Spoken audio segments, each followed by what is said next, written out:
Então desculpa aí, houve uma interrupçãozinha de 5 minutos, mas então eu estava colocando isso, que o que a gente tem que pensar muito bem é se a gente está criticando a simetria ou se a gente está criticando mecanismos que nós construímos para implementar a quebra dessa simetria. É uma outra coisa. Então, o não aparecimento de partículas no espectro, né, seja nas medidas feitas pelo Atlas ou pelo CMS, pode estar indicando que o que está em jogo não é a supersimetria, é a quebra que nós estamos propondo. Pode ser que nós estamos trabalhando com a maneira errada de quebrar a supersimetria. São algumas das maneiras como nós conhecemos. Tá? Então é isso que eu estou querendo colocar. As motivações estruturais aí do par, né, se considerar a supersimetria.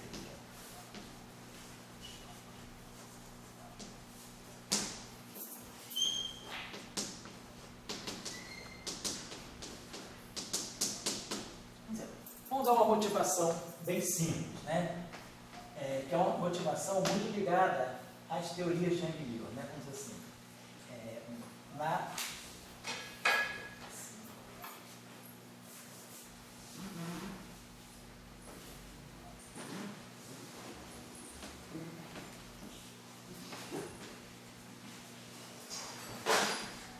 conexão com as teorias de Young.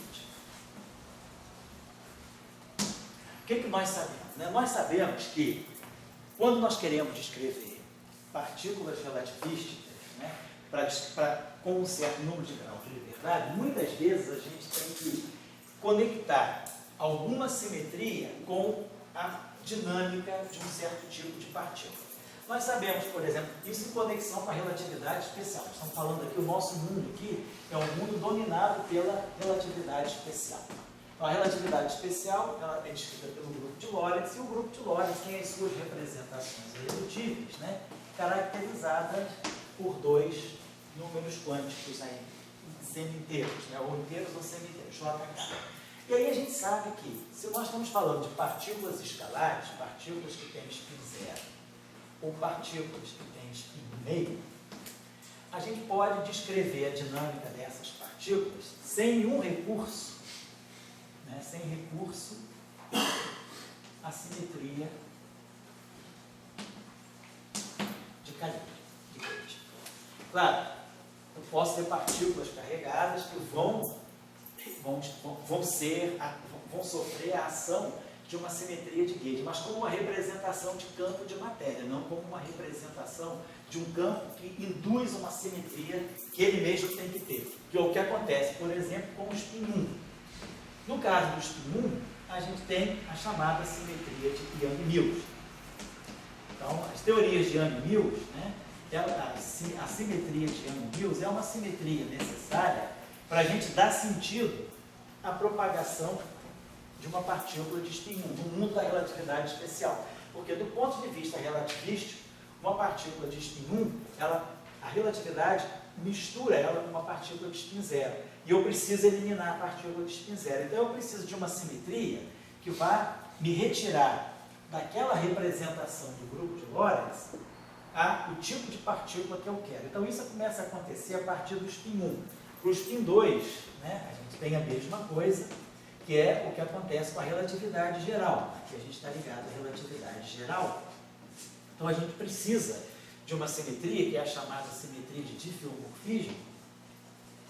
E essa simetria é o que vai me garantir que, quando eu quero estudar o graviton, que tem spin 2, do ponto de vista da relatividade especial, eu não tenho um spin 2 puro. Eu vou ter o spin 2, ele sempre aparece misturado com o spin 1 e com o spin 0. Da mesma forma que, do ponto de vista da relatividade, o spin 1 aparece misturado com o spin 0.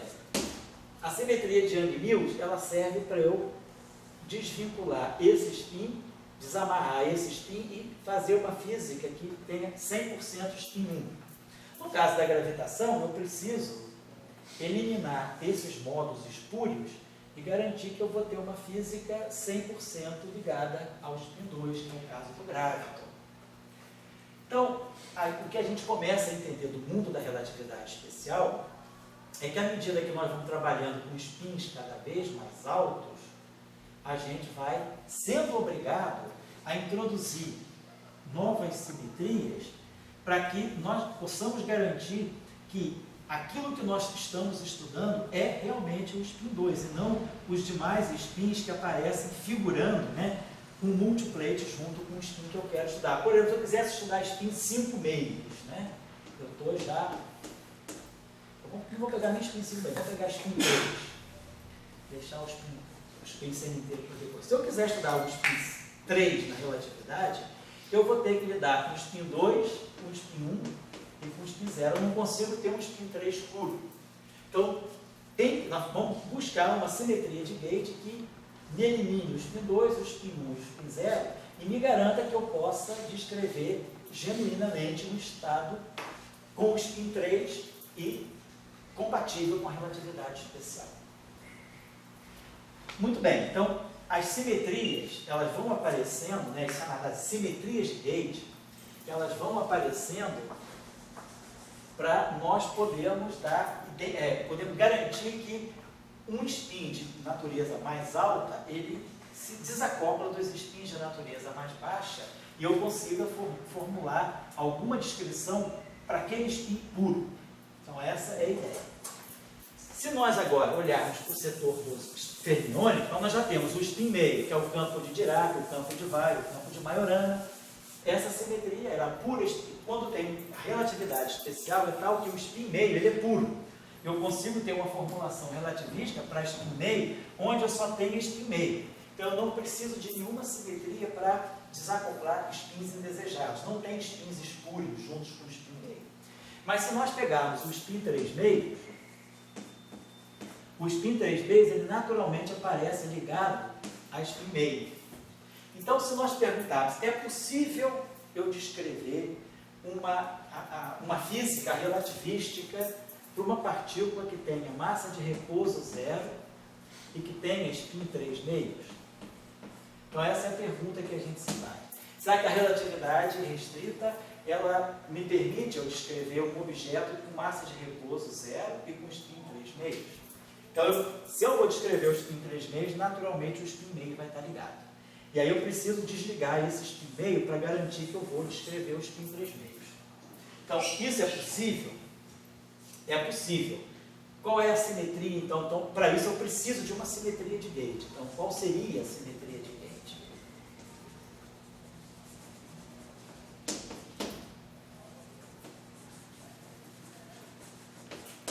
Então, a simetria de gate que me permite fazer isso é a supersimetria. E a supersimetria, isso vai ser, a gente vai começar o nosso curso, basicamente as nossas aulas por aqui. É a supersimetria local. E a supersimetria local, ela naturalmente descreve a gravidade, a gravitação. Então, se a gente quiser olhar a supersimetria do ponto de vista, quer dizer, se a gente quiser associar a supersimetria com uma simetria que vai me permitir uma descrição consistente de um spin 3 meios e massa zero, como se fosse um fóton, ou como se fosse um graviton, só que agora um fóton, um graviton com spin 3 meios, a simetria naturalmente ligada a essa partícula aqui seria uma supersimetria e local. Local no sentido de que ela depende da posição. Ela não é uma simetria global, como é o caso, por exemplo, da simetria SO3, né, de um ferromagneto, por exemplo. Então, é uma primeira motivação mas eu acho ainda uma motivação um pouco fraca, porque eu poderia dizer, na natureza nós não vimos nenhuma partícula de spin 3 meios em massa zero. Então, qual é a necessidade de se introduzir a supersimetria? É só a gente estar dizendo, bom, se a relatividade especial, a pergunta é, a relatividade especial permite a descrição consistente de um objeto desse tipo? Então, a resposta é sim, desde que exista uma supersimetria que vá garantir que esse spin meio seja desligado da física que está sendo descrita pelo spin 3 meios. Essa discussão é uma discussão de fundamento. Essa pergunta era feita no final da década de 20. Foi uma pergunta que, mais ou menos, de 1929 a 1931, teve um debate bastante rico entre Enrico Fermi e Ettore Majorana e Pauli e Weisskopf, que era a discussão, será que a relatividade restrita, que na época o que se conhecia era só o elétron, a partícula que se conhecia em 1929, 1930 era o elétron e era o próton, e o fóton. O fóton que ficou claro, né, como partícula em 1924, com o experimento de Compton. Eram as três partículas que se conheciam. Então nós conhecíamos o fóton com o spin 1, conhecíamos o próton e o elétron com o spin meio. Na época não se sabia que o próton não era ainda uma partícula elementar. Então a pergunta era, será que a relatividade especial permite a existência de partículas escalares? É a pergunta que se fazia, por que não apareceu ainda nenhuma partícula escalar na natureza? Por que eu tenho o elétron, que tem spin meio, tenho o próton, que tem spin meio, e tenho o fóton, que tem spin 1? Cadê o spin 0? Então a pergunta que se fazia era, será que é compatível com os princípios fundamentais da relatividade especial nós podermos descrever uma partícula com carga elétrica, com massa e com spin 0? Será que juntando esses três elementos a relatividade especial faz sentido ou não? Era uma discussão. Claro que depois se viu que isso era possível e hoje a gente conhece partículas escalares, né, sem problema. O bóson de Higgs é um exemplo, né, uma partícula neutra, mas é uma partícula escalar. Então não há nenhum conflito de princípio entre relatividade especial e partícula de spin 0.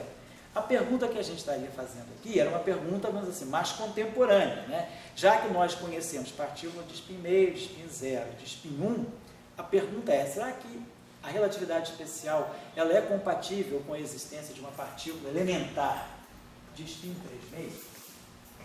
Então a resposta é sim, desde que a dinâmica dessa partícula tenha associada a si, além da simetria relativística, uma simetria extra, que é a supersimetria. Por exemplo, a gente se pergunta hoje, será que a relatividade especial consegue descrever hoje uma partícula de spin maior do que 2, uma partícula elementar, que tem spin maior do que 2, né? Elementar. Então a gente sabe que as ondas gravitacionais foram medidas. Nós medimos as ondas gravitacionais, mas ainda não se mediu gravita. Mas já estamos próximos, pelo menos tem a onda, né?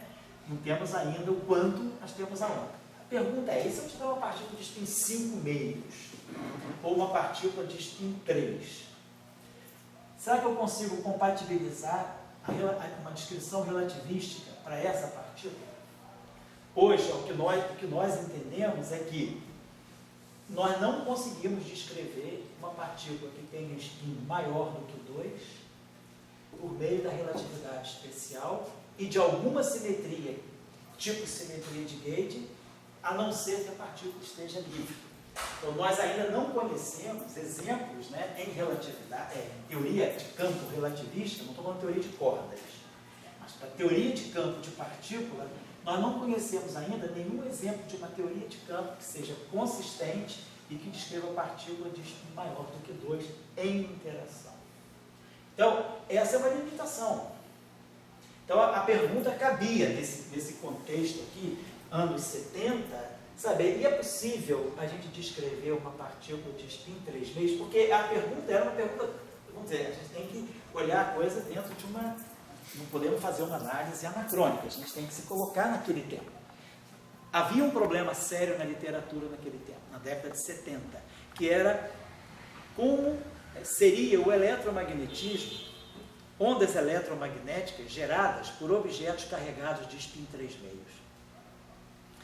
A literatura apontava para uma grande inconsistência. Uma partícula carregada com spin 3,5 necessariamente geraria um campo eletromagnético nulo. Então você imagina, uma partícula tem carga, mas tem spin 3,5, o campo eletromagnético dela é zero. O campo eletromagnético do elétron que tem carga e tem spin meio não é zero. O campo eletromagnético de uma partícula com spin 1 carregada não é zero. De uma partícula de spin 3,5, há um problema na compatibilização da existência de carga com o eletromagnetismo. Então, uma questão que havia na década de 70, né, sobretudo nesse período entre 73 e 76, é que como se pode descrever uma boa teoria eletromagnética para portadores de carga com spin 3,5. Então, essa era uma questão em aberto. Tinha problema com causalidade, tinha problema com unitariedade, não se tinha uma uma teoria consistente. Até que se percebeu que o problema vinha porque a partícula de spin 3 a relatividade obriga ela a carregar esse apêndice de spin meio junto. E esse cara aqui, ele produz, por exemplo, propagação de sinais com velocidade maior do que a da luz, gera problemas de causalidade. O que se entendeu então será que se a gente procurar uma simetria que elimine esse objeto aqui, da mesma forma que já se conheciam as teorias de Yang-Mills, será que a gente consegue então descrever uma teoria consistente com uma partícula de spin 3 carregada em interação com o campo eletromagnético? Aí a resposta foi sim, desde que essa partícula esteja associada a essa simetria, que é a supersimetria. Então, essa era uma questão de uma época. Então, a supersimetria ela entrou um pouco para resolver esse debate, que era uma questão nada trivial, uma questão bem fundamental, de princípio. Segundo ponto, na mesma época, nós estamos falando qual é o contexto em que as coisas surgem. Contexto do final da década de 60 e início da década de 70. No final da década de 60, 68, um fenômeno novo aparece que é muito decisivo para o encaminhamento da física de interações fortes, que foi aquele experimento no SLAC, lá na Califórnia, do Deep Inelastic Scattering. Então, no experimento que revelou a existência de estrutura interna para os hadrons, ou seja, viu-se que os prótons e os nêutrons seriam compostos pelos quarks que já haviam sido previstos em 63, por Gell e por Zweig. Então já se sabia que já havia, teoricamente, a construção de hadrons compostos, partículas, tanto bários quanto mesons, compostos a partir dos quarks. Era a construção de Gell e Zweig. Mas não se tinha ainda uma evidência experimental de que esses objetos realmente existissem. Em 68, a experiência lá do SLAC, do Deep Inelastic Scattering, elas revelam a estrutura interna dos hadrons.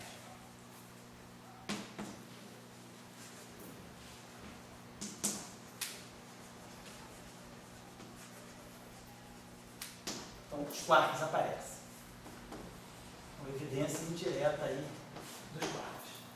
E esse experimento, ele é caracterizado por uma propriedade chamada, as seções de choque desse experimento, elas apresentam uma propriedade chamada scaling. Na literatura é chamado de scaling de Bjork.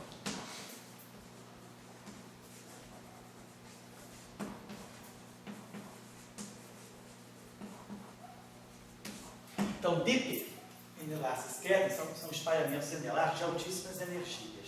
O que se entendeu, o que está em jogo aí, é a simetria, uma simetria de escala. Então, simetria de escala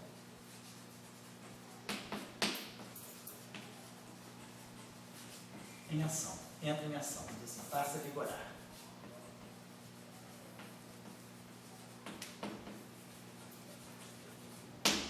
Então nós temos uma simetria de escala.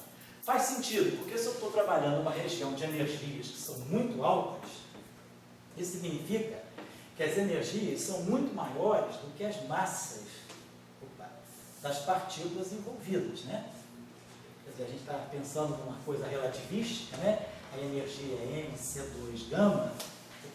Então, se eu tenho energias muito maiores que m,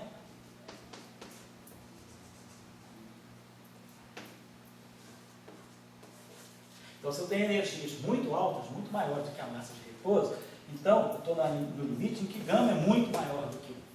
Então, tem um gama muito, um fator gama muito grande. Então, a gente vai ter, quer dizer, V sobre C é muito grande, então 1 menos V2 sobre C2 é muito pequeno, tende a zero, e a energia é muito grande, então toda a energia está sob a forma de momento. As massas são praticamente desprezíveis, então é como se eu estivesse trabalhando no limite em que as massas são zero. Altíssimas energias, significaria basicamente isso, que a gente estaria trabalhando numa região em que todas as partículas têm massas que podem ser desprezadas. Se as massas são desprezadas, então a gente entra num regime em que vigora a simetria de escala. simetria de escala.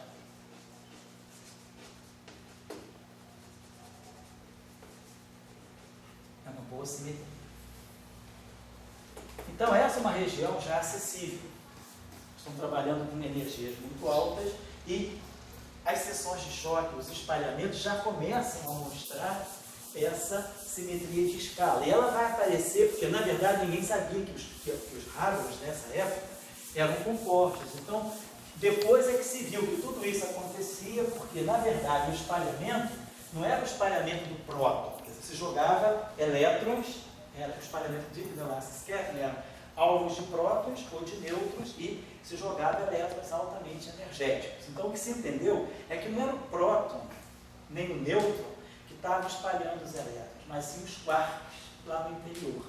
Nesse regime de energias muito altas, os quarks se comportam como partículas livres. Por isso que a simetria de escala era uma boa simetria. Mas na época ninguém sabia disso. Foi preciso que entrasse em ação um físico chamado Szymanski.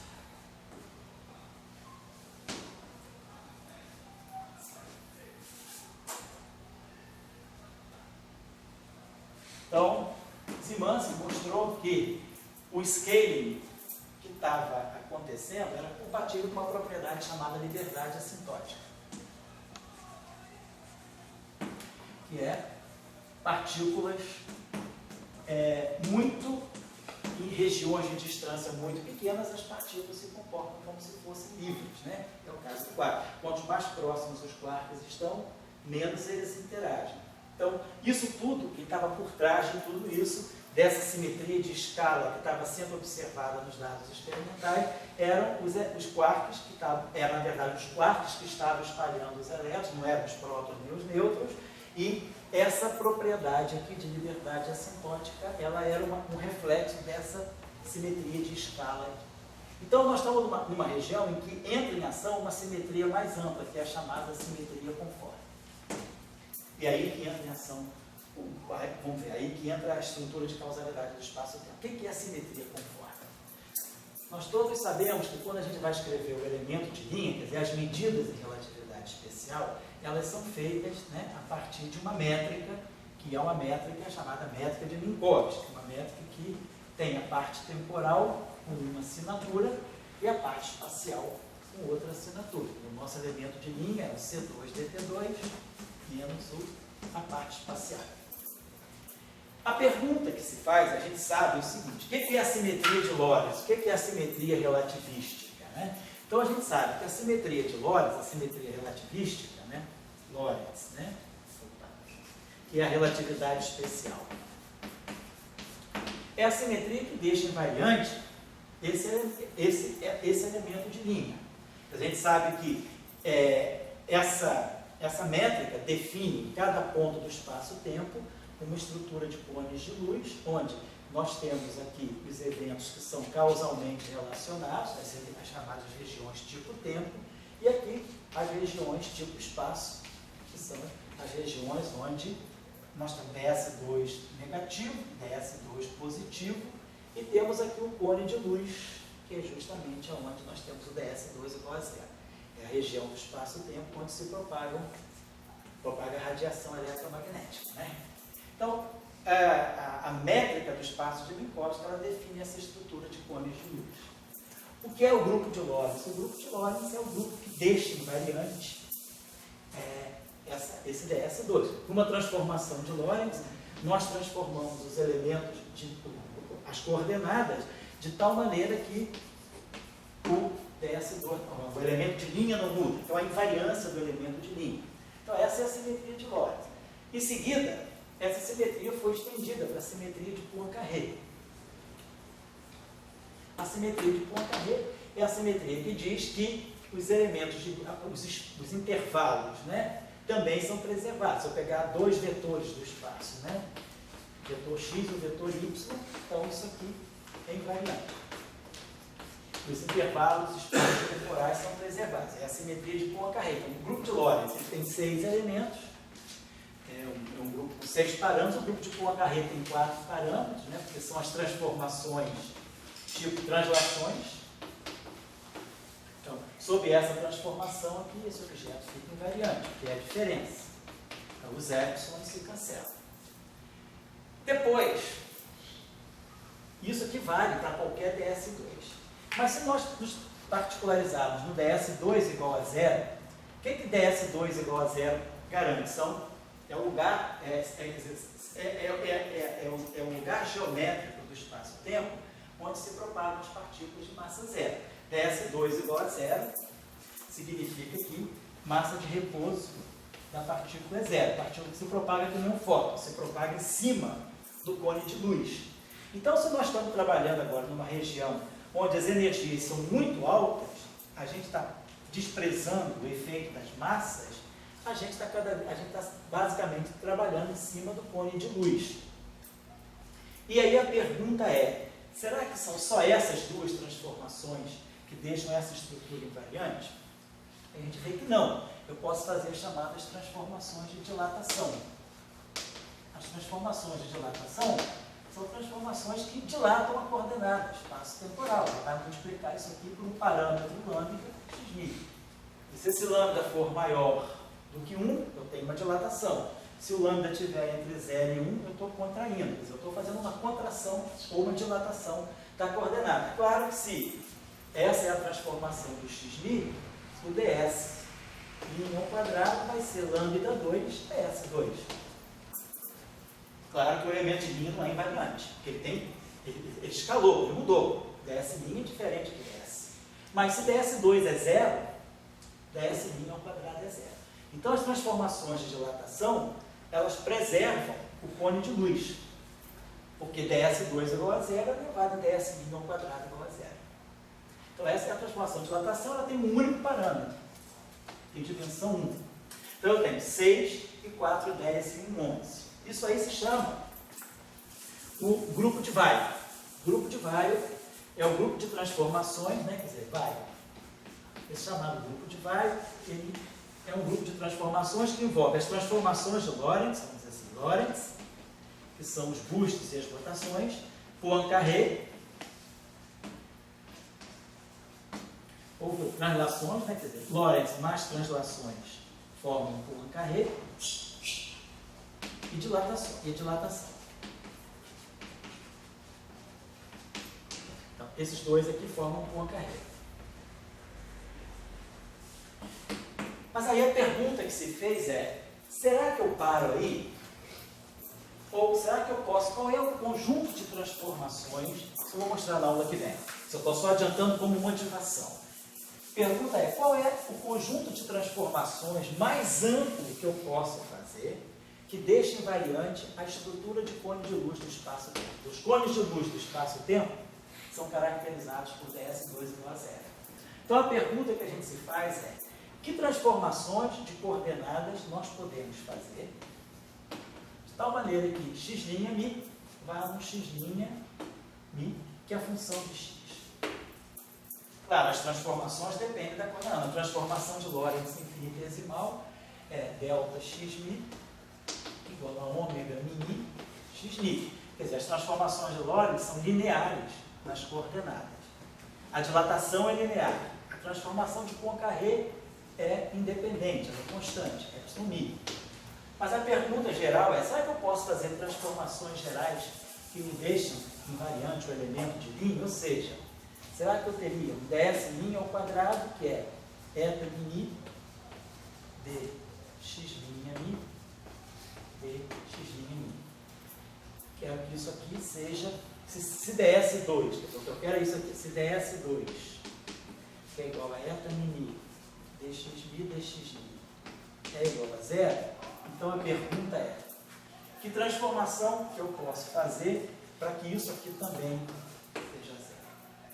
Então, se eu estou em cima do cone de luz, eu vou fazer transformações que, como é que eu posso vincular ou particularizar essas transformações para que elas sejam tais que elas não mudem a estrutura de cones de luz.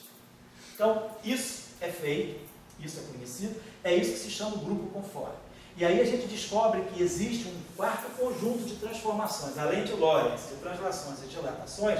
A solução mais geral desse problema não é um grupo de transformações com 6, e 4, 10 e 11 elementos. Então esse grupo aqui, o grupo de Weyl, ele tem dimensão 11, ele é um grupo com 11 parâmetros. 3 bustes, 3 rotações, 6. 4 translações, espaços temporais, então 6 e 4, 10. Uma dilatação, um parâmetro 11. Se mostra que a solução desse problema, nós vamos mostrar isso na aula que vem, a partir do conceito de vetor de Gilliam, é um grupo mais amplo de, na verdade, 15 elementos. Então eu vou ter Weyl mais 4 transformações novas. Essas transformações novas são chamadas de bustos, ou conformal bustos. Vamos botar aqui a notação em inglês, conformal bustos. Qual é a forma dessa transformação? A forma dessa transformação é, eu posso sair de x'mi e fazer essa transformação onde x'mi tem essa forma aqui. É x2 mais 2 escalar x mais a2 sobre 1 mais isso aqui é escalar aqui a 2x também. Eu prefiro deduzir. Alguma coisa assim. Nós temos uma coordenada x'mi. Nós fazemos uma inversão dessa coordenada. A gente pega essa coordenada e divide, vamos dizer, pela 9. A partir daqui eu faço uma translação, x'mi sobre x2 mais a mi. E a partir daqui eu faço uma nova inversão, x'mi sobre x2 mais a mi sobre xmi sobre x2 mais a mi ao quadrado. Então, no final do dia, é essa transformação aqui que vai contar para nós. Vamos fazer o que dá para nós isso aí. X'mi mais C. Em cima nós vamos ter x'mi mais a mi x2.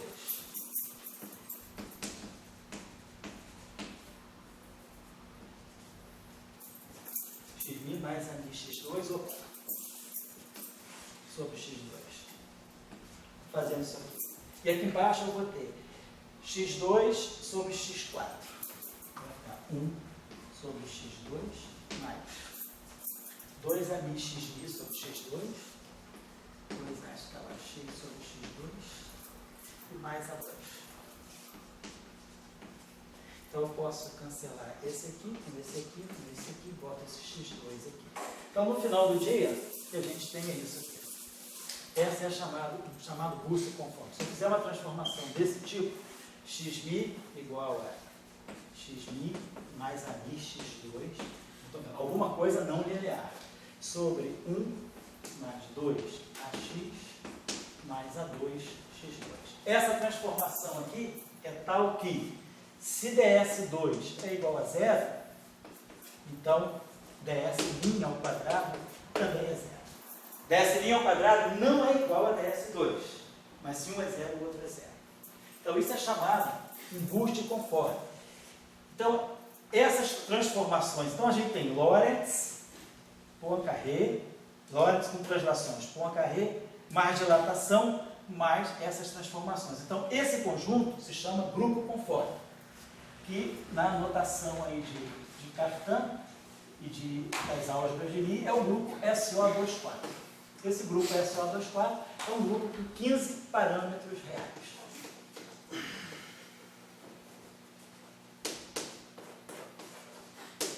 Nada disso aqui é importante para você perceber. Eu só estou ilustrando porque se alguém já souber se localizar. Na verdade, então, o que a gente está dizendo é o seguinte: qual é o conjunto mais geral possível de transformações de coordenadas que eu posso fazer no espaço-tempo sem modificar a estrutura de causalidade do espaço-tempo?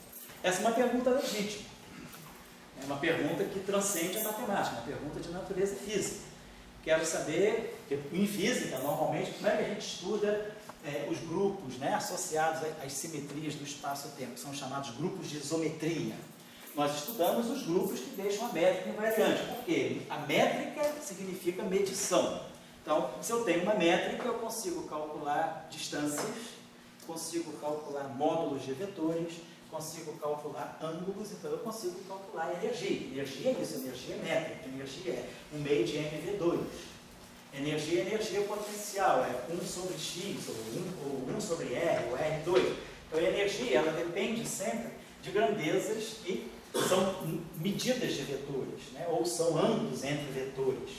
Então eu preciso de uma métrica. Então a pergunta que a gente faz em física é: quais são as transformações mais gerais que eu posso fazer sem mexer na métrica do meu espaço?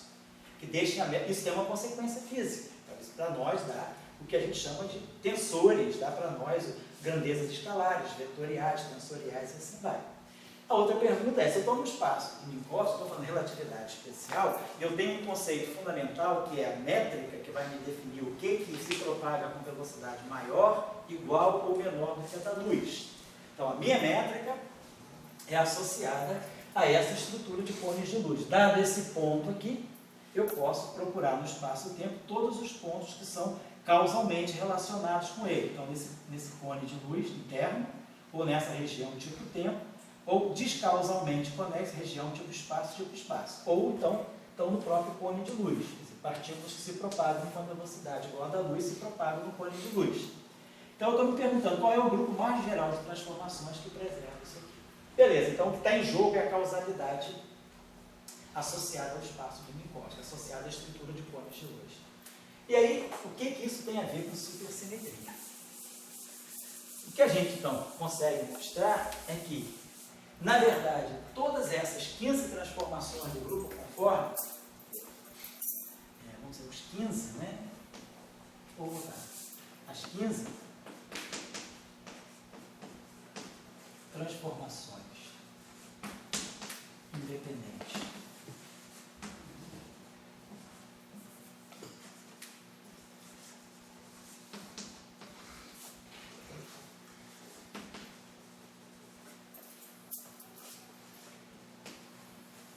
elas são caracterizadas por quê? Os 6 parâmetros do grupo de Lorentz, ômega mini.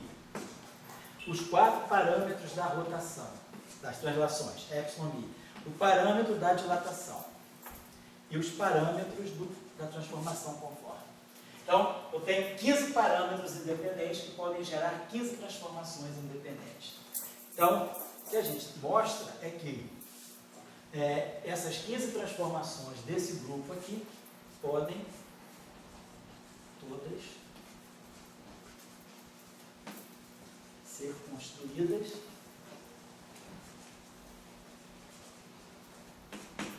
a partir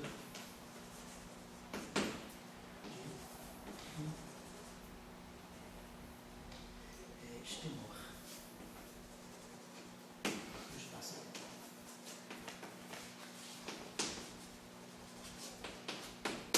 Então, a partir de um Spinor do espaço-tempo, que é um objeto, na verdade, mais fundamental do que os objetos bosônicos, a representação, a partir da representação spinorial, nós podemos gerar qualquer representação de um grupo de isometria. Se a gente conhece os spinores do espaço-tempo, eu consigo construir os escalares, os vetores e os tensores. Então, o que a gente observa é que por trás desse grupo conforme, existe, por trás desses 16 parâmetros, existe um Spinor de Majorana. Na próxima aula vamos apurar melhor esses conceitos. E então, existe uma transformação de natureza spinorial. Porque nós, em geral, nós estamos sempre habituados a fazer transformações bosônicas. O parâmetro da transformação ou é um escalar, ou é um vetor, como aqui no caso do grupo conforme. O parâmetro aqui é um tensor antissimétrico de rank 2. O parâmetro aqui é um quadro vetor. O parâmetro aqui é um escalar. O parâmetro aqui é um quadro vetor. Nós não temos na literatura, até então, não se tinha na literatura, exemplo de uma simetria, de um grupo de simetria que fosse gerado a partir de um férmio, de um Spinor. É o primeiro contato que a gente tem. Quer dizer, como todos esses 16 parâmetros aqui vão ser escritos em função de um Spinor do espaço-tempo. Então, eu vou poder expressar todos esses objetos aqui em função de um Spinor que eu posso, sei lá, chamar de psi alfa. E esse Spinor é um Spinor de Majorana, um Spinor sujeito a uma condição de realidade. E, então, eu tenho agora uma simetria de natureza fermiônica. Então, claramente, nós sabemos o seguinte, qual é o padrão de transformações lineares? O que é uma transformação de simetria implementada linearmente? É a variação de um certo campo é o parâmetro vezes um outro campo, não precisa ser aquele mesmo campo, vamos dizer, um campo tilde. Eu posso sempre escrever a transformação de um certo campo como sendo a atuação de uma simetria, parâmetros associados em cima de um campo. Transformação de fase é isso. Quando a gente faz a transformação de fase, é a variação de um campo φ, sei lá, é I alfa φ, ou I alfa Q, não importa, mas eu tenho um parâmetro e os campos que estão se transformando. Se esse parâmetro aqui é bosônico, esse parâmetro que tem espinho inteiro, então se esse campo é bosônico, esse é bosônico. Se esse é fermiônico, esse é fermiônico. Então, o parâmetro, ele define muito o que eu estou relacionando com o que. Se o parâmetro é bosônico, ele vai relacionar bóson com bóson, porque se isso aqui tem espinho inteiro e isso aqui tem espinho inteiro, o espinho aqui só vai poder ser inteiro. Se o espinho aqui é semi-inteiro e esse parâmetro aqui é bosônico, o resultado final é um espinho semi-inteiro, então esse campo é fermiônico. Então eu vou ter férmio com férmio, bóson com bóson. Mas agora a coisa mudou. O grupo, a estrutura de causalidade do espaço-tempo me diz que por trás do grupo conforme existe uma estrutura mais elementar, que é caracterizada por campos de natureza, por parâmetros de natureza fermiônica. Então, se esse parâmetro agora aqui é um férmio, então se esse cara aqui é um férmio, esse cara aqui é um bóson. Se esse cara aqui é um bóson, esse cara aqui é um férmio. Então, um parâmetro de natureza fermiônica, ele vai sempre me ligar campos fermiônicos a bosônicos e bosônicos a fermiônicos. É isso que muitas vezes a gente diz, a supersimetria é uma simetria que transforma bósons em férmions. Mas é nesse sentido, porque ela, por essência, é uma simetria de natureza fermiônica. E nós observamos isso em duas situações distintas. Na situação número 1, que era a situação do campo de spin 3 meios. Para eu eliminar um spin meio, campo de spin 3 meios, ele aparece com um parceiro escuro, que é o spin meio. Para eu eliminar o spin meio, eu preciso de uma simetria que também me dê a chance de ter spin meio, porque o spin meio vai matar o spin meio. Então, o parâmetro aqui já surge de natureza fermiônica, spin semi-inteiro. E pela análise da estrutura de causalidade feita pelo grupo conforme, nós também vemos que esse parâmetro, no fundo, todos os parâmetros do grupo conforme podem ser remetidos a um parâmetro de natureza fermiônica. Então, tem uma simetria mais fundamental por trás da simetria conforme, que é a simetria importante para a física de altas energias. Porque para altas energias, todas as massas tendem a zero e as constantes de acoplamento também podem diminuir, como por exemplo é o caso da QCD, e a gente fica com uma teoria praticamente livre. Uma teoria praticamente livre, certamente é uma teoria que tem invariância de escala e que tem essa chamada Buchs conforme, que são as chamadas escalas, transformações de escala locais. Então, o que eu estou colocando é que, se nós adotamos como padrão para a física de partículas a relatividade especial, então a gente diz, vamos trabalhar com partículas elementares, que podem ser altamente relativísticas. É o caso do elétron, é o caso dos neutrinos, é o caso dos quarks, é o caso dos muons. Então, as partículas fundamentais do modelo padrão, quarks e leptons e bósons vetoriais, são todas representações do grupo de Lorentz. Então, são todas partículas relativísticas.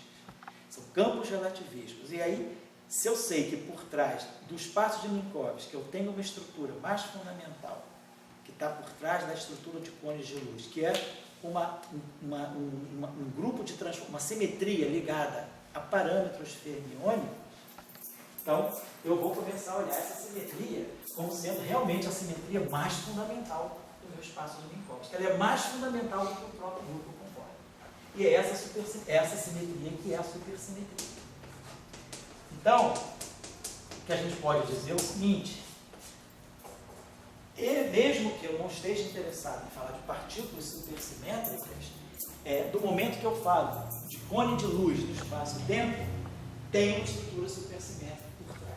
E aí, claro, agora, como é que eu vou representar? Eu tenho uma simetria, então esse é o jogo da física em geral. Quando você tem uma simetria, você quer representar essa simetria. E a simetria é uma entidade abstrata. Na verdade, na física, né, vocês matemáticos trabalham muito mais com um grupo, com um grupo em si, com um objeto abstrato. Nós, em física, nós trabalhamos não diretamente com o grupo, nós trabalhamos mais com as representações, ou com as álgebras, ou com as representações. Dificilmente, é menos frequente a gente fazer física no grupo. A gente usa a palavra grupo, desfruta ao máximo do que a palavra pode oferecer, mas na verdade o que a gente em geral está trabalhando é com a álgebra. Em Young Mills a gente está trabalhando com a álgebra e com as representações dessa álgebra. Claro que existem alguns casos de realizações não lineares onde a gente trabalha com um grupo. Quem já ouviu falar de teoria de perturbação quiral? Aí a gente está trabalhando com um grupo. Quem já ouviu falar em realizações não lineares dos bósons de Goldstone? Aí a gente está trabalhando com um grupo, não com a álgebra. A álgebra é uma coisa muito mais simples, porque a álgebra é uma estrutura linear, é um espaço vetorial linear. O grupo não, o grupo não tem uma estrutura linear. Ele é um espaço, ele não é um grupo. Ele não é uma álgebra, não é um espaço vetorial, ele é simplesmente um espaço topológico. Então é uma coisa muito mais fechada. Então o grupo mas o que está por trás então, de nós, de tudo no espaço e tempo, é esse grupo conforme. E esse grupo conforme, por trás dele ainda tem uma supersimetria. Agora a questão é o que a gente vai fazer? Eu vou representar isso como? Então eu vou, da supersimetria, eu vou poder escrever uma álgebra, que eu vou representar em termos de campos. Então, eu vou jogar esse grupo aqui, esse conjunto de transformações, numa descrição em termos de campo. E aí, essa descrição em termos de campos, se são campos relativistas que têm um lagrangiano que os governa, eu vou ter excitações, vou chegar a uma representação de partícula. Então, a gente consegue, pela representação que a gente quer dar para a supersimetria, chegar a uma realização da supersimetria por meio de partículas. Mas esse é um caminho que eu escolhi. Eu poderia não fazer uma representação linear. Eu poderia dizer, não estou interessado em representar linearmente a supersimetria. Eu vou trabalhar com as possíveis realizações não lineares. Como eu vou representar? Isso aqui, por exemplo, Young Mills, por exemplo, né? A gente tem a gravitação, por exemplo, a gente tem simetrias não linearmente realizadas. Então eu posso realizar a supersimetria não linearmente e abrir mão do conceito de partículas parceiras.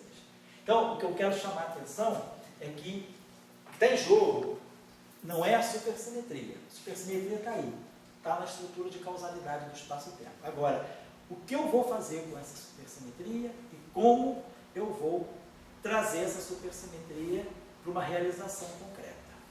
Vai ser linear ou não linear? Vai ser em termos de partículas ou não?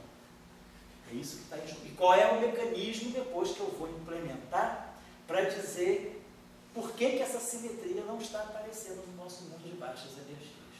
Então, nós temos que implementar um mecanismo de quebra. Por exemplo, por que aqui no nosso mundo, por que o átomo de hidrogênio, por exemplo, não vê a simetria conforme?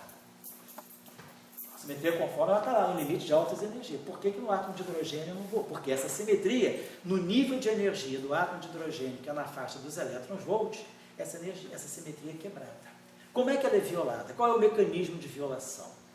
Tem algum campo tipo Higgs que quebra essa simetria espontaneamente? É uma violação explícita, a força? Ou é uma violação dinâmica? Tem algum mecanismo dinâmico que quebra a simetria conforme do mundo das partículas para o átomo de hidrogênio? Então, isso é uma questão que eu vou escolher. Ninguém até hoje propôs uma quebra espontânea da simetria conforme para explicar o átomo de hidrogênio. Mas ele não tem simetria conforme. Se a gente aceitar que a simetria conforme é uma simetria, digamos assim, natural do universo e que ela é quebrada e por isso que a gente vê as outras coisas, então, no fundo, todas as coisas, na sua maneira natural, vamos colocar assim, não sei se essa palavra significa, mas elas deveriam viver no cone de luz, então. E tudo que vive fora do cone de luz seria meio que... Quebra de simetria. Exatamente. Quer dizer, o que você espera é que as massas... Elas só, quer dizer, se você está falando de um elétron que tem uma energia na faixa de 200 GeVs, esse elétron está muito próximo do cone de luz. Agora, se você começa a falar de um elétron que está no átomo de hidrogênio, que tem uma energia de alguns elétrons-volts, Então você está na região espaço-tempo. Então é isso. Então quando você está indo muito alto no nível, quando você está em energias muito altas, você está vamos dizer assim, no cenário conforme do universo, você está restringindo a tua física ao cone de luz. Certo? E aí que está a supersimetria. Então a supersimetria é uma simetria realmente de altas energias. O problema é nosso, como quebrar. Então, eu sempre gosto de repetir isso, porque, sobretudo, né, não é um discurso óbvio. A gente vê muita gente boa dizendo a supersimetria não existe porque não apareceu no LHC. Eu, francamente, particularmente falando, eu espero que não apareça. Eu acho muito mais interessante a gente olhar a supersimetria como realmente uma simetria de altas energias e não obrigar ela a vir se comunicar com o LHC. Deve ter alguma simetria antes dela, né, porque isso aí deixa ainda um deserto razoável. Se eu estou em 10 a 2 GeV, eu estou em 10 a 16 GeV, a supersimetria entra em 10 a 13, 10 a 12 e 10 a 13 GeV. É aqui a faixa de energia dela. Mas agora, entre 10 a 2 e 10 a 13, eu ainda tenho 11 ordens de grandeza. Então, eu não preenchi tanto assim o meu deserto. Então, a supersimetria, de uma certa maneira, ela acomodou a gente. Porque a gente fala, beleza, já encontrei alguma coisa no deserto. Mas a gente encontrou a coisa no deserto muito próximo do oásis. O deserto mesmo está lá, de 10 a 2 a 10 a 11. Eu tenho 9 ordens de grandeza de puro deserto. O oásis está em 10 a 13, né? O oásis está em 10 a 16 e eu botei a supersimetria em 10 a 13. Então, pode ser que ainda exista uma simetria antes da supersimetria. Nós não conhecemos ainda. Tá? Então, não fiquem... Se alguém quer trabalhar em supersimetria, eu digo isso porque às vezes as pessoas ficam, pô, mas é um troço muito matemático, que não existe. O problema não é a supersimetria, é a maneira de quebra. Se você for suficientemente safo para encontrar um mecanismo mais inteligente de quebra, pode ser que seja muito diferente do que a gente está pensando. Então o problema é a quebra e não a simetria em si. Tá? Isso eu queria chamar a atenção. Então, na próxima aula que nós vamos começar a olhar a supersimetria pelo espaço. Eu não vou nem chegar ao grupo conforme que ele tem. Vocês são da graduação, não são? Então, para chegar mais próximo de vocês, vou mostrar uma coisa mais simples ainda. Pega o espaço euclidiano tridimensional. Não tem nem relatividade. Meu mundo é um mundo newtoniano. Então, vamos falar de uma supersimetria newtoniana. Sabe que eu consigo ver uma supersimetria galileana? Onde tem espaço, aonde tem rotação, tem supersimetria. Essa aqui é a moral que a gente vai ver. Não é só por trás do grupo conforme.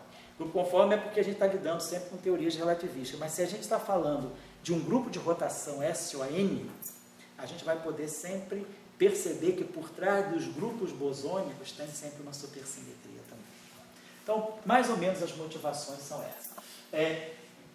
As fases nós vamos estudar ao longo do curso. Essa fase aqui foi a fase dominada pela construção de teorias de Yang-Mills e teorias de gravitação quântica no cenário supersimétrico. Essa fase aqui foi a fase dominada pela construção de modelos fenomenológicos para a física de partículas de altas energias em cenários supersimétricos. O que está em jogo aqui é possíveis desvios do modelo padrão, como compatibilizar a física do modelo padrão com o mundo supersimétrico. Essa fase foi bastante exploratória nessa direção. Aqui foi a fase das construções, das teorias mesmo, assim, mais puras, né? Super Yang-Mills e supergravidade. Aqui a fase da fenomenologia, inclusive a própria supergravidade está ligada à quebra que vai trazer a supersimetria para o modelo padrão minimamente supersimétrico. E depois aqui nós voltamos para uma outra fase um pouquinho mais nova, um pouquinho mais construtiva, que é a fase de tentar relacionar aspectos não perturbativos das teorias de Yang-Mills com supersimetria.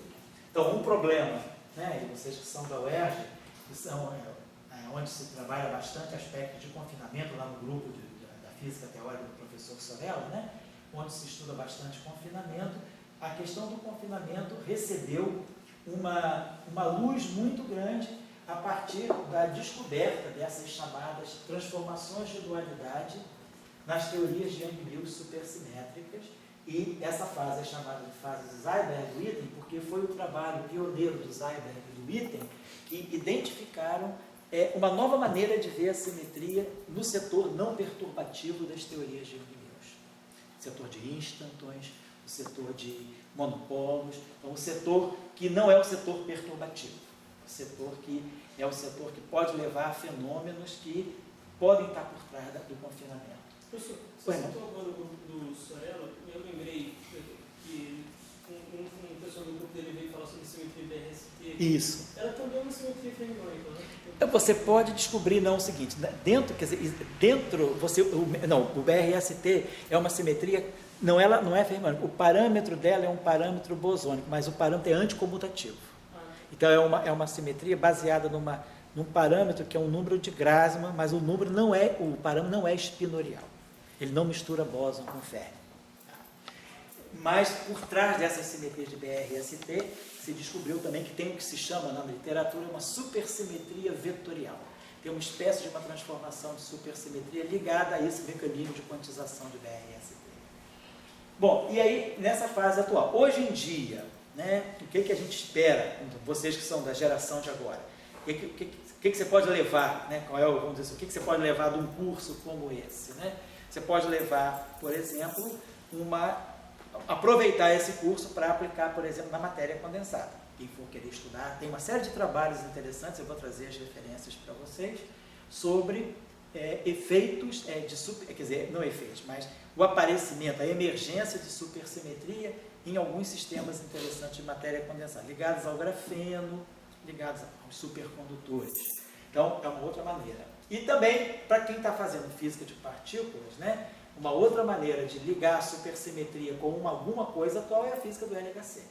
É verificar, por exemplo, será que por trás das anomalias do decaimento daqueles estados, né, daqueles mesons B, que o LHCb está estudando, será que o que está interferindo naquelas amplitudes de decaimento não seria efeito de supersimetria? Ou seja, procurar supersimetria em desvios da física do modelo padrão. Isso é o que se está fazendo no LHC. E, por exemplo, em astrofísica e cosmologia, procurar efeitos de supersimetria, por exemplo, nas anomalias que a gente observa, nos desvios, né, das relações de dispersão da luz. Luz emitida por galáxias longínquas, as relações de dispersão do fóton podem estar indicando a existência de alguma física mais fundamental na interação do fóton com esse background, né, astrofísico. Pode ser que esteja em ação, porque a gente pode ser que tenha um mundo de partículas supersimétricas onde tem energia escura, por exemplo. Então pode ser que essa luz que esteja chegando a nós, ela já esteja chegando sob a ação de efeitos que possam estar ligados à supersimetria. Os padrões das relações de dispersão podem indicar alguma supersimetria. Então tem vários lugares onde a gente pode buscar supersimetria. Em física nuclear, isso é bem conhecido também, na discussão dos chamados núcleos espelho. Então, tem uma discussão bastante interessante desde a década de 80, né, da presença, da evidência de supersimetria no espectro de núcleos e supersimetria, como eu falei, em matéria condensada e supersimetria em problemas de mecânica quântica. Por exemplo, se a gente for imaginar um campo magnético, estudar o problema do nêutron. O nêutron tem spin, o nêutron tem momento magnético. Então, ele tem interação eletromagnética via seu momento magnético. Então, se a gente for estudar a mecânica quântica de um nêutron num campo magnético externo, a equação de Schrödinger desse nêutron no campo magnético externo, ela tem implícita uma supersimetria. Tem o que a gente chama de supersimetria dinâmica na física desse problema. Então, nós temos exemplos, né? A questão nós não descobrimos ainda as partículas supersimétricas. Se a gente pensa que supersimetria é só partículas supersimétricas, a gente diz, estão fora, não descobrimos. Mas isso não impede que a gente tenha descoberto a presença de uma supersimetria dinâmica, por exemplo, em problemas ligados a partículas neutras em campos eletromagnéticos, efeito Aharonov-Karcher, por exemplo, supersimetria emergente em problemas de física de matéria condensada, supersimetria em problemas de física nuclear. Aí a gente espera que também a gente consiga encontrar, colocar, né, supersimetria na gravitação, por exemplo. Hoje a gente sabe que o que há de mais consistente em termos de gravitação quântica sempre passa pela supersimetria. Uma gravitação mais fundamental, ela sempre está ligada a alguma formulação supersimétrica, seja no caso das teorias de cordas ou não. Supergravidade e teoria de cordas. Então, por quê? Porque ela é uma simetria de altas energias. Então, o que a gente imagina, que é os problemas que as teorias de campo em geral têm, que são problemas ultravioleta, são problemas de divergência na região das altas energias. Essas divergências, elas podem estar acusando, elas existem porque nós não conhecemos completamente todos os graus de liberdade do meu sistema quântico. Então, sempre que faltam graus de liberdade, a gente está descrevendo vamos dizer, um sistema com menos graus de liberdade do que realmente ele tem, as divergências ultravioleta aparecem. Então, a supersimetria, por ela ser uma simetria de altas energias, ela pode estar oferecendo os graus de liberdade que a gente não vê e que vão resolver o problema ultravioleta. Por isso, na década de 80, sobretudo aqui nesse período, de 80, 81, 82, foi o período ápice da discussão de teorias finitas, teorias quânticas de campo finitas, sem divergência ultravioleta, com funções beta zero, devido à supersimetria, que era o que Dirac sempre procurou.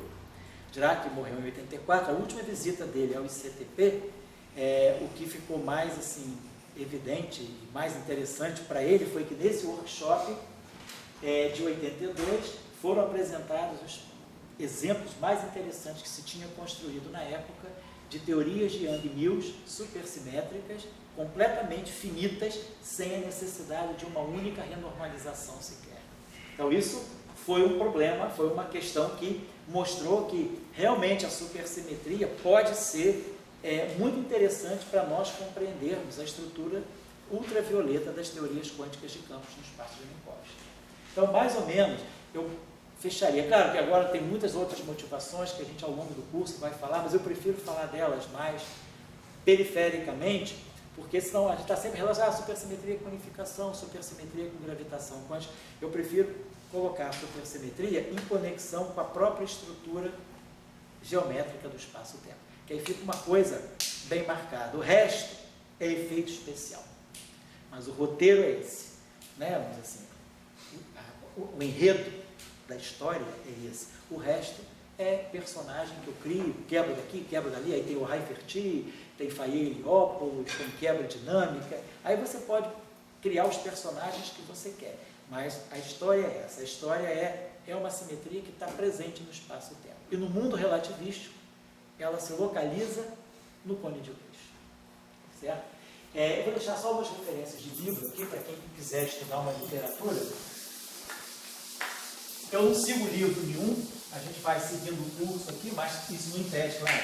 Vocês consultam os livros, cada um escolhe o livro, né, que tem mais a ver consigo próprio, né? Às vezes um livro mais matemático, um livro mais fenomenológico.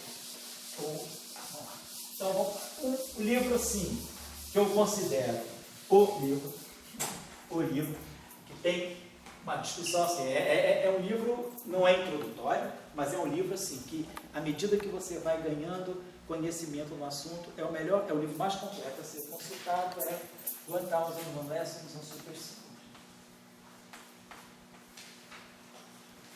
Esse livro está disponibilizado na rede, vocês podem achar ele, tá?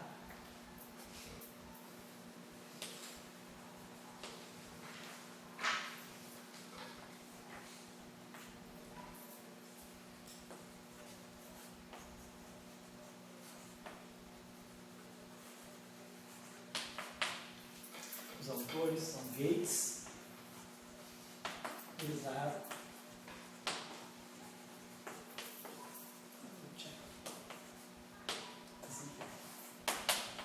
Siegel é o autor daquele especial livro chamado Fields, né? Também está nos arquivos, é aquele super livro de teoria quântica do campo, né? Está nos arquivos. Na minha opinião, o melhor livro de teoria de campos que a gente tem é esse livro do Siegel, é muito bom. E temos aí esse livro do Gates, Gates hoje é senador americano, ele é um negro americano, sempre trabalhou com essa questão da políticas afirmativas, né? E hoje ele está no Senado americano, mas continua trabalhando e produzindo coisas muito... É um grande nome da supersimetria. Esse livro é muito bom, porém, só recomendo o seguinte: não é um livro de introdução à supersimetria, não é um livro que ensina a física da supersimetria. Ele ensina vamos dizer assim, os mecanismos de construção de modelos supersimétricos, e ele explora ao máximo as técnicas de teoria de grupo da supersimetria. Então, ele é um livro que já nasce no superespaço. Ele é um livro totalmente construído em termos de superespaço e supercampo. Não é um livro que faz uma abordagem tradicional para a supersimetria. Depois, tem o livro de introdução à supersimetria, que é o famoso Wess-Bagger.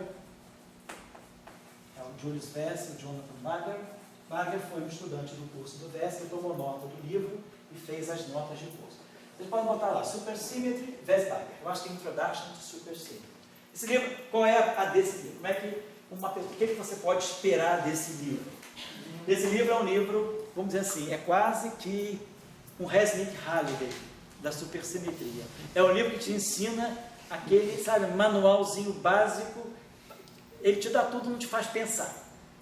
Ele te dá as coisas assim, você aprende a fazer continhas, vamos colocar assim, mas você não percebe a essência. Ele não é um livro de discussão profunda, mas é um livro prático. Eu quero fazer a engenharia da supersimetria. Ele é um livro bom para engenheiro de supersimetria. Vamos dizer, o engenheiro dos model builder, o engenheiro model builder, né? Eu não quero me comprometer com discussões profundas, eu quero aprender a operar. Pega o Wess-Bagger. Então, é um bom livro. Não estou desqualificando o livro, não. Eu estou apenas dizendo o que esperar dele. Esse livro aqui é um livro de mais elegância, você compreende os mecanismos, você tem mais domínio de todo o ferramental técnico. Você domina, vamos dizer assim, a teoria de grupos da supersimetria. Aqui, você domina a parte operacional. Depois, tem um livro que eu acho muito bom também, que é do russo, Burbinder, que foi o orientador do professor Shapiro, lá de Juiz de Fora. O professor Burbinder tem um livro muito bom também está na rede, vocês podem pegar o PDF de supersimetria. Esse livro eu acho que é interessante porque ele está aqui, ele tem um pouco do charme desse livro aqui, mas sem perder o contato assim, com uma coisa mais operacional. Então ele é um livro que está na faixa do meio. É um bom livro que dá até para se estudar sozinho também. Não é um livro difícil de você estudar sozinho. O livro do Grisalho, esse livro aqui, o primeiro livro, 1000 Lessons, ele é um livro que você só estuda sozinho se você já teve um curso ou se você já conhece o assunto. Ele é um bom livro para você consultar. Deixa eu pensar assim. Vamos dizer, quem faz teoria quântica de campos, ele é um livro que está, vamos dizer assim, eu colocaria ele na estatura talvez do livro do Weinberg. Ele não é um livro para primeiro estudo, é um livro para quem já conhece teoria de campos e quer acertar algumas questões. Mas é um livro para quem trabalha em supersimetria. É um livro, até hoje, ele é um livro da década de 80, ele é um livro de 83, mas ele não foi superado, ele é um clássico. Então, Wess-Bagger, Burbinder, tem também o livro do Martizonius,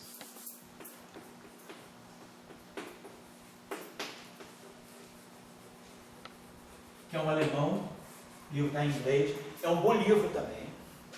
Ninguém vai seguir todo, eu estou dando assim para vocês olharem e depois começarem a eleger o livro que pode mais interessar vocês. Tem o Peter West, que também é um bom livro. Ele até, assim, bastante amplo. Ele tem muitos capítulos, ele é bem dividido em capítulos. Ele é um livro até prolixo, na minha opinião. Então, para quem vai fazer o primeiro estudo, o cara pode se perder nesse livro. O cara acaba se perdendo. O livro, assim, que você corre o menos risco de se perder é esse aqui. Porque ele é um livro feito assim, cada aulinha é um capítulo, aquela aulinha de 90 minutos. Então, um livro bem objetivo. Aprendeu isso, hoje calculamos isso, fizemos, está lá. Hoje vamos fazer isso, calcular isso, Cada livro, cada capítulo é uma aulinha de cerca de 2 horas de aula. O livro é bem assim, nota de aula mesmo, mas está bem escrito e é um bom livro. Tá? Muita gente entrou na supersimetria por esse livro. A minha geração, por exemplo, começou muito, foi o primeiro livro do assunto que apareceu. Esse livro do Wess-Bagger, a gente conheceu ele sob a forma de notas de aula no final da década de 70. Ele virou livro no início da década de 80. Esse aqui é de 83, o Burbinder é final da década de 80, Zonius e Peter West também, anos 90. Depois tem o livro do Peter van Nieuwenhuizen também.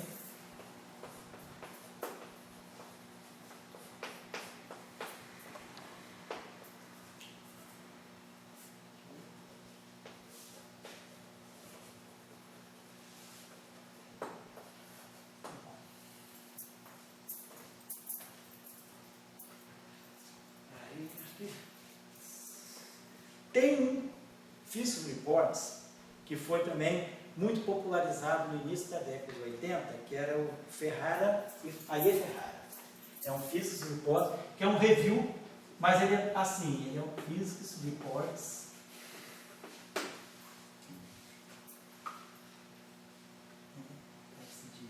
Bom, Aie Ferrara.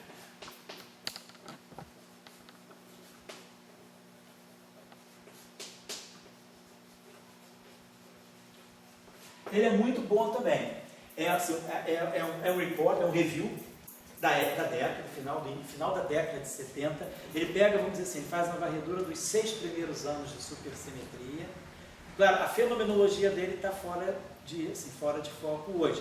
Mas assim, o que ele constrói bem ali, ele constrói bem os modelos de matéria e constrói bem a teoria eletrofraca com supersimetria. Então ele faz a QED supersimétrica e faz a teoria eletrofraca. Faz Yang-Mills supersimétrica. É um bom livro, é um bom review também.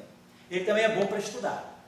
É um review que você tendo uma orientação do que estudar ali, você pode fazer um bom estudo também. Então é um bom livro para estudar. Esses livros aqui, os Zonius, Peter West e Van Nieuwenhuizen, eles são, na minha opinião, um pouquinho, para quem está sozinho, eles são um pouquinho grandes. Então, é um livro assim, que tem coisas que são importantes, mas são desnecessárias para quem está entrando na área. São coisas que você vai adquirindo aos poucos, né? Então, eu acho que uma leitura assim, mais rasa, de quem está fazendo um curso e seguindo um livro, o Burbinder pode ser muito bom, porque ele é um intermediário aqui. Tá? Então, eu gosto muito dele. Bom, então esse Fiscal Report também é muito bom. Ele te leva até as teorias de Gates supersimétrica.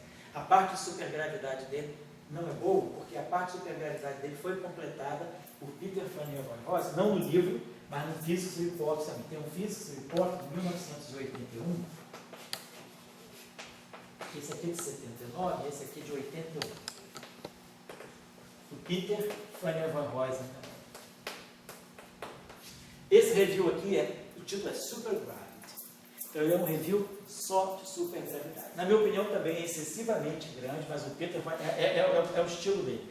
Ele gosta de fazer tudo da forma mais exaustiva possível. Então ele faz tudo da forma mais completa. Eu lembro que eu tinha um colega que fizeram doutorado com ele, e para trabalhar com ele é assim, o mesmo cálculo ele te manda fazer de 3 formas distintas. Ele não aceita um cálculo feito só de uma forma.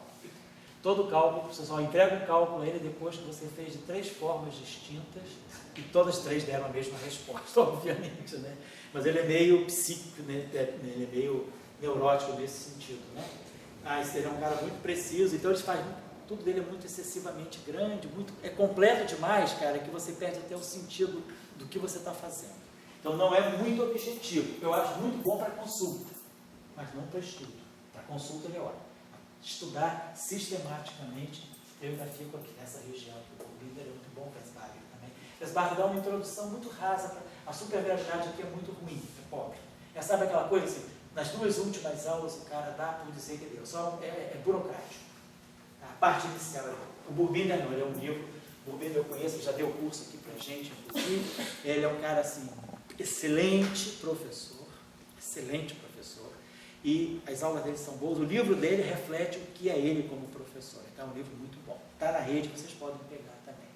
Depois, ao longo do curso, eu vou dar alguns artigos também interessantes. Tem um artigo muito bom, que já é da fase, eu estou acabando, tá? Que já é da fase Seiberg-Witten. Já é um livro de supersimetria para a geração final dos anos 90. Esse livro aqui, todos esses livros aqui é para geração mais velha, que nem a minha, assim. Quem tem a cabeça ainda dos anos 70, cabeça hippie, né? O movimento aí. Esse pessoal, esse artigo que eu vou dar para vocês é a geração mais yuppie, pessoal que já pegou a supersimetria na fase moderna e para fazer coisas mais relevantes, não perturbativas, que é o do Abel Bilal. Eu acho que supersymmetry and duality está nos arcaicos, é do Bilal. Esse rapaz aqui era um estudante argelino na França, ele é professor da França hoje. Abel Bilal está nos arcaicos. E ele trabalha, eu acho que é supersymmetry and duality.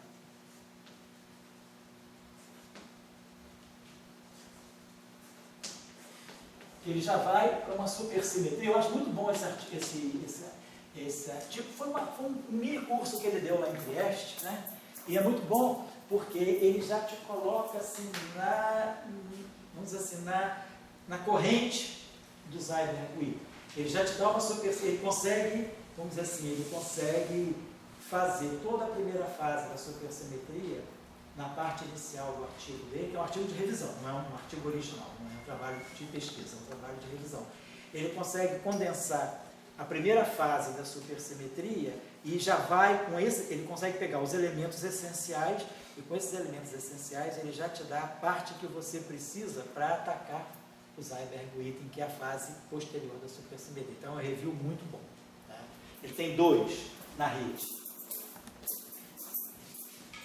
Vocês não vão ter dificuldade de achar, não, porque vocês vão ver que não é artigo de pesquisa. Tá? Tanto é que não está nem publicado em revista. Ficou só no archive, sob a forma de REC-PH, tá bom? Bom, então mais ou menos é isso aí. Então a gente vai fazer isso. Por exemplo, vocês que estão na graduação, vocês estão na graduação, né? Vocês estão fazendo por interesse ou assim, ou vocês têm interesse de fazer algum trabalho nessa direção? Pois é, com o que vocês estão? Com o Márcio? Então seria bom vocês já verem com o Márcio, porque se eu entendo bem, mais ou menos sei do que o Márcio trabalha, mas assim, se ele quer relacionar a supersimetria, por exemplo, com alguma coisa ligada a gauge maximamente abeliano, o que ele quer fazer? O que ele quer que vocês aprendam melhor de supersimetria? Porque aí a gente já vai definir as tarefas de vocês um pouco em função do que vocês querem, tá bom? Eu sei o que você está fazendo também. Então, mais ou menos isso. Se vocês já puderem conversar com o Márcio, tchau, Játima, tchau. Ver o que ele pretende para a supersimetria. O que ele quer que vocês aprendam melhor. Por exemplo, é a técnica de supercampos e superespaço, ou ele quer que vocês aprendam melhor super Young Mills, por exemplo. Ou, sei lá, de repente ele está interessado em gravitação, ele quer que vocês aprendam melhor supergravidade. Ver o que ele quer que vocês aprendam melhor no curso, tá bom? Que aí a gente já